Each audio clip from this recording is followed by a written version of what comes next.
次我哋見到足極上訴案件就住遺產啦同埋公屋居屋嘅問題上面咧，究竟代表咗啲乜嘢咧？而家可以有同性伴侶咧係可以攞到資助房屋之後咧，坊間好多嘅團體同埋好多啲群組咧，經常都講：哎呀，會唔會影響咗我哋攞公屋同埋居屋嘅權力咧？係咪條隊會長咗好多咧？係咪會排唔到上公屋咧？先係問翻Esther啦。其實對於呢啲咁嘅回應，其實今次嘅判決佢個意思係咪即係會令到其他異性婚姻嗰條隊排長咗㗎？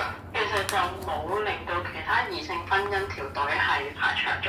首先，如果跟翻判決嚟講咧，判決就會認為，即公共房屋好、居屋好，其實都係幫助有需要嘅社群嘅住屋需求。咁呢一個咧，其實係房委會嘅首要目的嚟嘅。咁所以喺法庭嘅世界裏邊，就係覺得無論你係異性戀好、同性戀好，只要你係有住屋需求嘅人，你應該係房委會應該要幫。